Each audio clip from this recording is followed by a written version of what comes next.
తిరుపతి లడ్డు వివాదంపై YS Jagan reaction. అక్కడ ఉన్నటువంటి చంద్రబాబు నాయుడు, ఇక్కడ వైఎస్ జగన్ కూడా రియాక్షన్.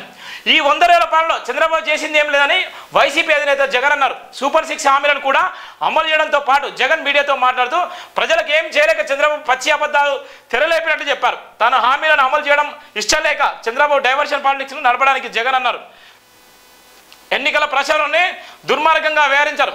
ప్రజల ఆశయాలతో జీవితాలతో ఆటలాడుకుంటున్నారు. గోరుముద్ద గాలికి ఎగిరిపోయి ఉంది. ప్రభుత్వ మెడికల్ కాలేజ్ స్కీముల కోసం ప్రైవేట్ పరం చేస్తున్నారు. రైతులకు పెట్టుబడి సాయం అందడం లేదు. 100 రోజుల పాలనలో ఏమి చేయలేక చివరికి దేవుడిని కూడా రాజకీయాల్లో లాగారు. ఎంత దారుణమైన పాలిటిక్స్ అంటే 100 రోజుల పాలనపై ప్రజలు నిలదీస్తారని భావించి ఈ దుర్మార్గమైన ఆలోచన చేశారని జగన్ అన్నారు. ఇంత దుర్మార్గపు పనిని ఎవరైనా చేయగలుగుతారా అని జగన్ ప్రశ్నించారు. తిరుమల స్వామి వారికే వచ్చే నెయ్యిలో కల్తీది వాడతారా? నెయ్యికి బదులు జంతువుల నూనెను వాడారంటూ ముఖ్యమంత్రి హోదాలో చంద్రబాబు మాట్లాడవచ్చా? అబద్ధాలు ఆడటం ధర్మమేనా అని జగన్ నిలదీశారు. ప్రపంచవ్యాప్తంగా ఉన్న భక్తులు మనోభావాలు దెబ్బతీయడం కాదా అని ప్రశ్నించారు. దాని ప్రక్రియ ఎలా జరుగుతుందో అందరూ ఆలోచన చేయాలన్నారు. ఇదేదో కొత్తగా నెయ్యిని కొనుగోలు చేయడం, ప్రతి ఆరుకు ఒకసారి ఆన్లైన్లో టెండర్లు పిలిచి కంపెనీ టీడీ బోర్డు ఓకే చెప్తుందని జగన్ అన్నారు. కొత్తగా తాము వచ్చి నిబంధనలు మార్చండి ప్రక్రియ. తిరుమల లడ్డు ఎంతటి ప్రసిద్ధి చెందిందో అందరు తెలుసానని జగన్ అన్నారు. దశాబ్దాలుగా జరుగుతుందని అన్నారు. ఎవరు దానిలో వేలు పెట్టదని జగన్ అన్నారు. ఎవరు వచ్చి ఇందులో దూరి నాశనంగా నెయ్యి సప్లై చేశారని చెప్పారు. కంపెనీలు సప్లై చేసిన ప్రతి ట్యాంకర్తో పాటు national accreditation board for Lear's approve చేసిన తర్వాతే టీటీడీకి చేరింది. తిరుమలకు వచ్చిన తర్వాత కూడా 3 శాంపిల్ తీసుకొని అవి పాస్ కావాలన్నారు. ఈ 3 టెస్టులు పాస్ అయిన తర్వాతనే వాటిని ప్రసాదంలో వినియోగిస్తారన్నారు. లేకుంటే ట్యాంకర్ను వెనక్కి పంపుతామని జగన్ వివరించారు. ఎవరికి అధికారంలోకి ఉన్నా వారు ఎవరైనా సరే అవలంబిస్తారని జగన్ అన్నారు. అలాంటప్పుడు దానిని వాడరని జంతువుల నూనె అని చెప్పడం అబద్ధాలు కదా? ఇది ధర్మమేనా, న్యాయమేనా జగన్ కూడా ప్రశ్నించిన సందర్భాలు కూడా మనం చూస్తున్నాం. ఇక్కడ ఉన్నటువంటి తిరుపతి దేవస్థానం సంబంధించినటువంటి లడ్డూలో ఏదైతే వివిధ జంతువుల నెయ్యి కలిసిందో, వివిధ జంతువులకు సంబంధించినటువంటి మాంసారం కలిసిందో అదంతా పచ్చి అబద్ధమే. రాజకీయంగా లబ్ధి పొందడానికి, రాజకీయంగా 100 రోజుల పాలనలో నిజంగా చేయలేక ఇవాళ దేవుణ్ణి కూడా వాడుకుంటున్నారని ఇవాళ మాజీ ముఖ్యమంత్రి ఉన్నటువంటి వైఎస్ జగన్ అంటున్నాడు. ఇవాళ ఏది ఏమైనప్పటికీ ఇవాళ హిందువుల మనోభావాలు, మరి ఉన్నటువంటి మేధావుల మనోభావాలు ఎందుకు దెబ్బతినలేదో ఇప్పటికీ కూడా అర్థం కానటువంటి నేపథ్యం. ఆరోగ్య మంత్రిని సన్మానించిన జేబీ సంస్థల చైర్మన్. వైద్య రంగ సేవలు విస్తరింపజేయాలని మంత్రిని కోరినారు. ప్రజల ఆరోగ్యాల పట్ల ప్రభుత్వం భద్రత వహించాలి. ఆరోగ్య మంత్రి అనుభవం ప్రజా వైద్య సేవకు సహాయపడగలదు. ప్రజా శ్రేయస్సు మంత్రి శ్రేయస్సు వైద్య రంగానికి పెద్దపీట వేయనున్న ప్రభుత్వం. తెలంగాణ రాష్ట్రంలోని డాక్టర్ బిఆర్ అంబేద్కర్ సచివాలయంలో శుక్రవారం ఆరోగ్య శాఖ మంత్రి దామోదర్ రాజనరసింహను తన ఛాంబర్లో మరొకరిగా కలిసి పుష్పం అందజేసి శాలువతో సన్మానించారు. జేబీ సంస్థల founder chairman doctor Barigala Shiva మంత్రి కలిసిన సందర్భాలు పలు అంశాలను మంత్రి దృష్టికి తీసుకెళ్లి ఇవాళ ఉన్నటువంటి వైద్యం కానీ, విద్య మీద కానీ అనేకమైనటువంటి అంశాలను దృష్టిలోకి తీసుకుపోయి ఈ వాటి మీద ఫోకస్ చేయండి. ఫోకస్ చేస్తే చాలామంది బడుగు బలైన వర్గాలకు న్యాయం జరుగుతుంది. ఇవాళ అనేక సందర్భాల్లో ఇవాళ ఉన్నటువంటి హాస్పిటల్లో చాలా వరకు కనీస వసతులైన హాస్పిటల్ ఉన్నాయి. ఇలా పేరుకే ఇలా పెద్దరికని చెప్పుకుంటున్నారు. కానీ ఇలా హాస్పిటల్ డెవలప్ చేసి ఇలా విద్య పట్ల డెవలప్ చేసినట్టయితే రాష్ట్రంలో ఉన్నటువంటి విద్యా వైద్యం ఈ 2 డెవలప్ చేస్తే ఎలాంటి ఇబ్బంది ఉండాలని కూడా చెప్పడం జరిగింది. దాని మీద కూడా మంత్రి గారు సానుకూలంగా స్పందించి తప్పకుండా వాటి మీద ఫోకస్ పెట్టడం జరిగింది. శివ అని చెప్పడం జరిగింది. నిజంగా ఇది రాష్ట్ర ప్రజలకు ఇచ్చేటువంటి ఒక ఆయుధం. ఎందుకంటే రాష్ట్ర ప్రజలు దేనికోసం ఇప్పుడు అల్లాడుతున్నారు. ఇలా హాస్పిటల్లో ఉన్నటువంటి హాస్పిటల్ ఎలాంటి పరిస్థితి, హాస్పిటల్లో ఏం వసతులు కావాలి, హాస్పిటల్ కావాల్సినటువంటి ఏ వనరులు కావాలి, హాస్పిటల్లో ఉన్నటువంటి ఎవరు పోతారు, ఏ స్థాయి ఉన్నటువంటి పోతారు, దాని మీద స్పష్టంగా మంత్రి గారితో చెప్తే వెంటనే స్పందించి దాని మీద ఎప్పటికప్పుడు రివ్యూ చేస్తున్నాం, ఎప్పటికప్పుడు మాట్లాడుతున్నాను, మన పర్యవేక్షణ కూడా కొనసాగుతూనే ఉందని ఆయన హామీ ఇవ్వడం జరిగింది. విద్య మీద కూడా రాష్ట్ర ముఖ్యమంత్రి గారికి మీరు చెప్పండి, విద్య పట్ల నిర్లక్ష్యం చేస్తే నిజంగా పేద బడుగు బలైన వర్గాలు రోడ్ల మీద పడతారు అని చెప్పడంతో కూడా దాన్ని కూడా స్పందించిన నేపథ్యం ఉంది. అందుకోసమే మంత్రి గారిని కూడా గట్టిగా సన్మానించిన నేపథ్యం కూడా ఉంది. బలైన వర్గాల కోసం తప్పించిన వ్యక్తి తొలిమలి దశ తెలంగాణ రాష్ట్ర సాధన పోరాటంలో కీలక భూమిక పోసిన కొండా లక్ష్మణ్ బాపూజీని సీఎం రేవంత్ రెడ్డి స్మరించుకున్నారు. 1969లో తన మంత్రి పదవిని సైతం వదులుకున్న త్యాగదనుడు కొండా లక్ష్మణ్ బాపూజీ అని కొనియాడారు. శనివారం కొండా లక్ష్మణ్ బాపూజీ వర్ధంతిని పురస్కరించుకొని ఆయన సేవలను సీఎం గుర్తు చేసుకున్నారు. ఎమ్మెల్యేగా, శాసనసభ డిప్యూటీ స్పీకర్గా, మంత్రిగా వివిధ హోదాలో ప్రజలకు సేవ చేయడంతో పాటు నిరంతరం బడుగు బలైన వర్గాల సంక్షేమానికి బాపూజీ తప్పించారన్నారు. కాగా కొండా లక్ష్మణ్ బాబు జయంతిని ఈ నెల 27న అధికారికంగా నిర్వహించినట్లు ప్రభుత్వం ప్రకటించింది. ఈ మేరకు సీఎం శాంతికుమార్ శుక్రవారం ఉత్తర్వులు కూడా జారీ చేసిన నేపథ్యం కూడా ఉంది.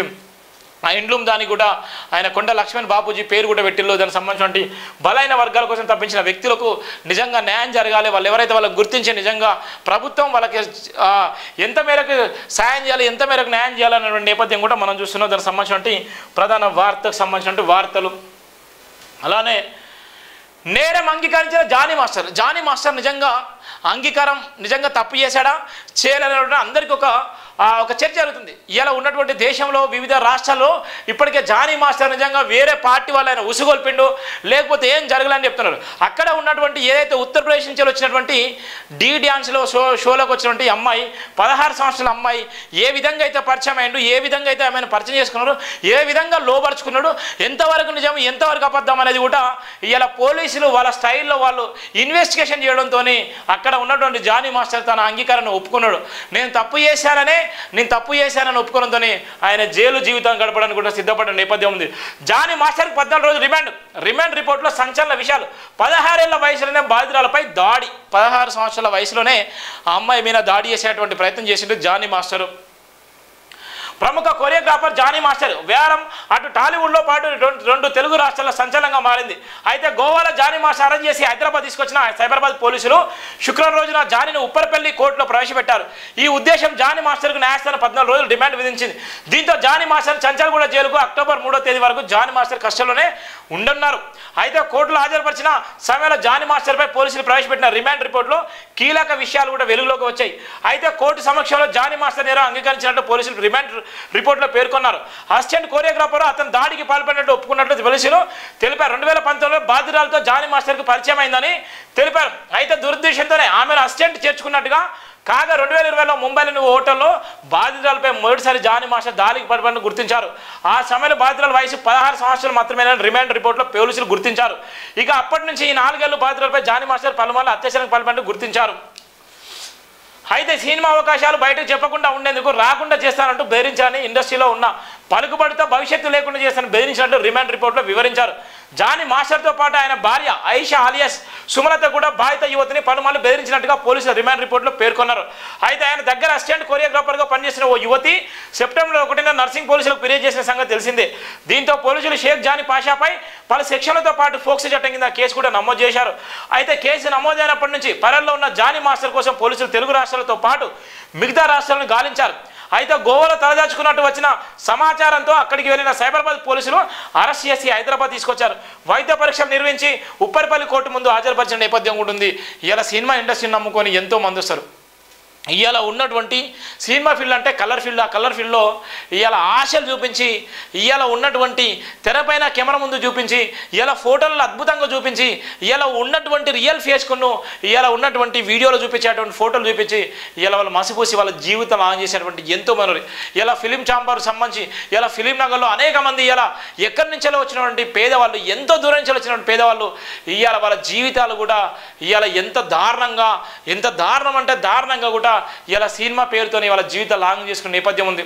ఇలా వాళ్ళకు ఎంత దారుణంగా అంటే ఇలా జానీ మాస్టర్ అంగీకరించిన నేపథ్యంలోనే జానీ మాస్టర్ 14 రోజులు రిమాండ్ కూడా కోర్టు విధించింది చెంచల్గూడ జైలుకు. అంటే తప్పును ఏ విధంగా అయితే వాళ్ళ అవసరాల నిమిత్తం ఏ విధంగా లోపరుచుకుంటారు, వాళ్ళ అవసరాలు అయిపోయిన తర్వాత ఏ విధంగా వాళ్ళని గెంటేస్తారు.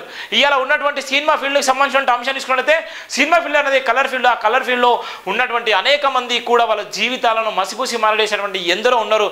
నిజంగా తప్పును ఒప్పుకున్నటువంటి జానీ మాస్టర్ మీద ఇవాళ ఎవరు ఏం మాట్లాడుతున్నారు, ఏం చేస్తున్నారు, అమ్మాయికి ఏ విధంగా మద్దతు ఇస్తున్నారు, అమ్మాయికి నిజంగా మద్దతు ఎంతవరకు సపోర్ట్గా ఉంటున్నారు అనేటువంటి నేపథ్యం అయితే మనం చూడొచ్చు.